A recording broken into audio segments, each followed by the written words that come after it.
Wow, hello. So in today's video, we are going to debunk some sewing myths. We can forget they exist. We can wipe them from our brains as new sewers or even intermediate ones that come across this advice time and time again. The fact is, there's no one good advice for everyone. It is very individual, but these are the things I found to be myths through my 10 years of sewing. So the first one is, and hear me out before you do your keyboard warrior thing, hear me out, is that they tell us we have to iron every seam as we go. So we see this advice time and time again. Have your ironing board out, sew a seam, iron or press a seam. And by the way, ironing and pressing are not the same thing. Pressing is this, ironing is this. But what I found when I do that, and don't get me wrong, it will result in very good results. But what I found was it was a lot of work. You sew one seam, you iron, you sew another seam, you iron, just doubles your workload. Who wants that? I don't want that. I don't think you want that either. Don't want to go the opposite route either and just not press until the end, because that will result in a really, really bad garment. For my own sewing, the thing that I found the most advantageous is to sew as many seams as I can get away with and then press. So it's batch pressing in effect. So when you're sewing, you'll sew up to the point where you have to sew across a seam. Say, as in my last top, you do the shoulder seams and then you do the back yoke. That can all be sewed in one batch. It doesn't have to be that, then do a bit more sewing, then that, do a bit more sewing. You're getting my drift by now, aren't you? Let's move on to the next tip. The next sewing myth is a big one. It is one that we've all thought at some point or other, and that is sewing your own clothes is cheaper. It's not, is it? Anyone who has sewed for any length of time will tell you it is definitely not cheaper. Perhaps if you're sewing with bed sheets that you already own, or maybe you're going to the thrift store and buying a duvet cover and you're happy to sew with that, then perhaps that might be cheaper. But if you're sewing with patterns, they come at a hefty price these days, don't they? Not to mention your sewing machine, your thread, your interface and everything else you need. The more realistic version of sewing for us, isn't it, is that we go looking for the fabrics. We find the pretty fabrics. They come with a really big price, especially if, like me, you want natural fibres. They can be upwards of £20 per metre. And if you're a big gal like me, you're going to need 3 metres of it if you want to make a full dress. Adding to that our addiction to buying patterns that we never sew. We've got a whole catalogue of them that are just money we've wasted, we've thrown down the drain. I haven't even touched on the fact that we're building stashes. We love to build a stash, don't we? We love to go shopping, we get bored of an evening, we look online, we think, oh, that sewing tool looks handy. We'll grab one of those. By the way, have you seen my 50 things I will no longer buy? I learnt the hard way. I really did. If you haven't picked up a sewing machine, understand there are ways to sew cheaper, but you're going to be hard pressed to get clothes that are cheaper than ready to wear. These days you can buy ready to wear so cheap. You could buy a dress for like £15 or say $20. How on earth are you going to get a sewing machine? Good quality fabric, although ready to wear is not necessarily good quality fabric, but you get my drift. All the things, they cost all the money. If we are going to embark on a hobby of sewing, then we're doing it for the love of it, for the mindfulness, for the enjoyment that we get sat at the sewing machine, not to save any money. The next insane sewing myth that you've got to stop believing is that sewing is easy. We might see someone else who sews, say on Instagram, Facebook, Threads, somewhere. We're going to see someone sewing and they're going to make it look so easy. Sewing is a lifelong hobby that is going to take real dedication to become really good at it. When I first decided to sew clothes, I was in this camp. I thought it was going to be easy. I thought the only thing that I really have to learn is how to sew a straight line. And that was difficult enough on its own. Then I had to learn how to do a technique. And then I had to learn how to sew with difficult fabrics. And then I had to learn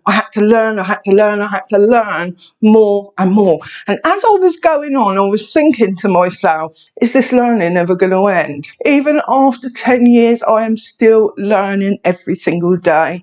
So don't give yourself a hard time if your sewing isn't up to your own standards. So leave me a comment down below and let me know if you believed any of the myths that we're talking about today. Maybe you've got your own myth that isn't included in this video. Leaving comments is great because other people read them and they can learn from you as well as me. So let's get into the next tip, which is a biggie. They're all biggies, aren't they? But this one can lead to so much frustration, so much. And that is that when we choose a pattern, as long as we sew the right size, it's going to fit us out of the packet. Now, I've spoken about this lots and lots of times to you. A pattern is a template. When they do it from a block. That block is then worked up to fit the maximum amount of people. As we ascertained in this video, pattern companies will throw patterns out to be tested by random people. There's no science to it. Anyone who wants to test can test. And then they take the feedback from those people on their specific bodies and make changes to their block in a way that they think is going to work for the most amount of people. We have this idea that the pattern is going to fit us in the same way it fits the model. Now, it's really great they're including more models, more size inclusive models, so we can get a bit of a better idea. But that doesn't mean we're not going to make any changes. If you've seen any of my makes videos where I'm actually making a garment, then you know that I have to do 12 after 12 after 12 to get to the right pattern for me. I've said this before, but if you find a pattern company where their patterns fit you really well, stick with that pattern company if you can, because you're going to have an easier time. So the next sewing myth I have for you is one that's really close to my heart just now, and that is that sewing your own clothes is not necessarily sustainable. There's this movement against ready-to-wear clothes, the consumption of ready-to-wear, the way that we buy it, wear it 6 times, chuck it on the landfill, and then we buy more. And it is ruining the planet. There is no two ways about that. It is definitely ruining the planet. But some people believe if they stop buying ready to wear and they start sewing their own clothes, they're going to be more sustainable. Not necessarily. The reason that ready to wear is not sustainable, well, there's lots of reasons, but the main one is the processes, the production. Their fabric came from the same place your fabric comes from. It's just it's sold in a different way. And if you buy cheap polyester material or anything really that is not a natural fibre, it's going to have a huge taxation on the planet. So if you want to sew sustainable, you're going to have to do some research into it in order to sew more sustainably, not completely sustainably, because it's not possible to be 100% sustainable. You want to choose good quality fabrics that are going to last, because if you're wearing the same garments for years and years, that's more sustainable than keep buying and making new garments. Also choose fibres that don't have such a heavy load on the planet, that don't consume so much water. People think cotton, because it's a natural resource, it's very sustainable, and it's not necessarily true. Cotton absorbs a lot of water. For me, you want to look at things like linen, but even with linen that can be very sustainable, it's not necessarily. It can be quite hard to be really confident that the fabric you're buying is sustainable. And that's why I say we can't be 100% sustainable, but we can just make really good choices. So for the next sewing myth, we are returning to a previous controversy. Yes, a few videos ago, I spoke about the fact that you do not need to change your needle with every project. Now, this turned out to be a bigger controversy than I had imagined. I got numerous comments telling me you must change your needle if you need a different type of needle. Yes, of course you must. Of course you must. What I was talking about is there's this advice out there. It's very different. Different people give different numbers, but essentially it's that your needles will only last 8 hours and you must change them with every project. Otherwise they go blunt and you could ruin your fabric, you could ruin your machine. I believe, and I've always believed for as long as I've been sewing, that I change my needle when it needs changing. You'll know if your needle's blunt because you will have skipped stitches and you will have bunches under your fabric and your machine will not be working properly. That's a brilliant time to change your needle. You'll also know it's time to change your needle if your needle snaps. Another great time to change your needle. And perhaps the most important, no, not the most important, breaking a needle and changing it is probably the most important, but this is pretty well up there. Say you've just finished a project which you were sewing with linen, and now you're going to do another project where you're sewing with satin, two very different fabrics. So you're going to want to change from one type of needle to the other, because otherwise your project's going to mess up and you're going to ruin your delicate satin fabric. So I hope that clears that up. I was not suggesting you don't change your needle under any circumstances.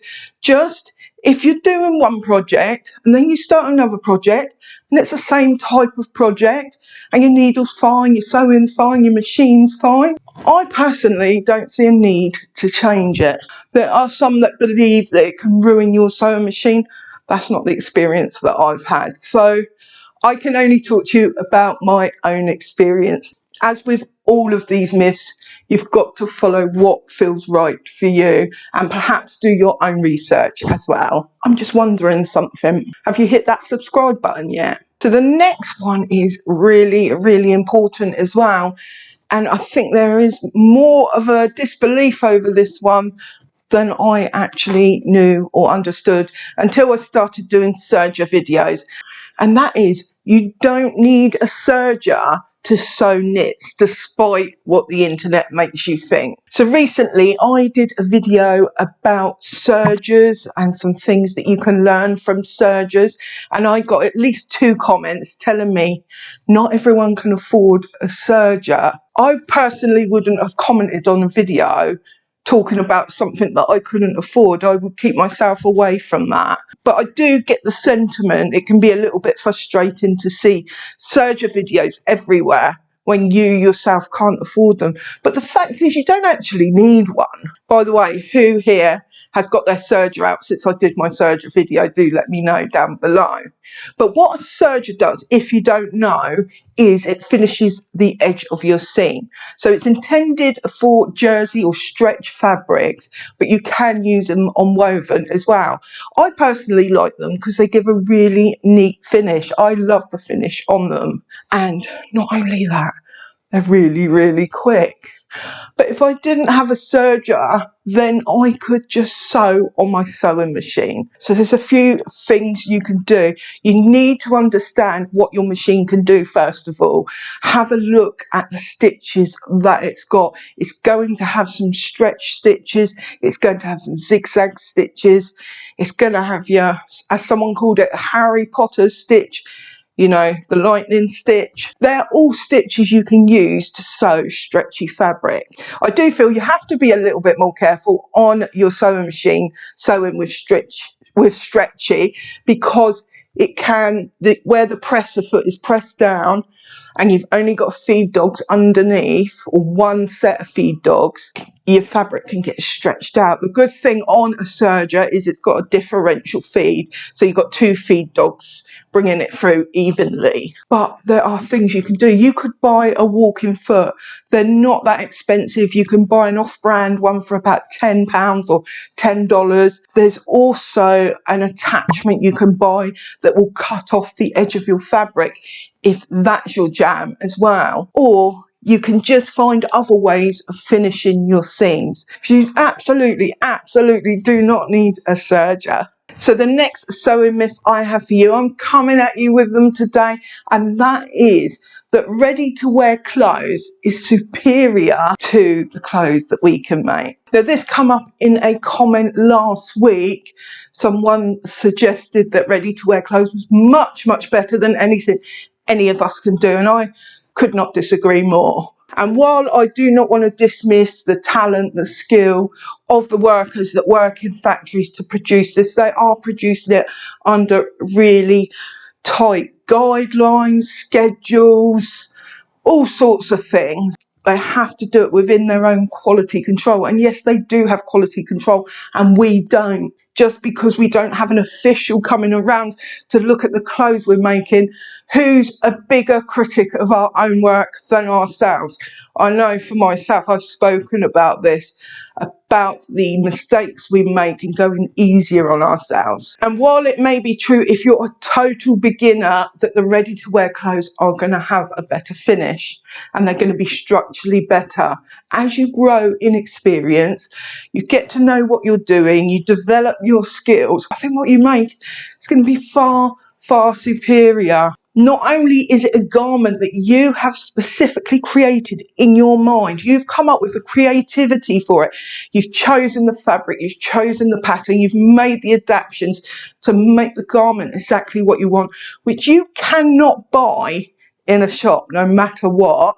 Also, you've got a bespoke, tailored garment. You are using skills. You've been learning the skills of the professionals and you are applying them. I don't think anything can beat that.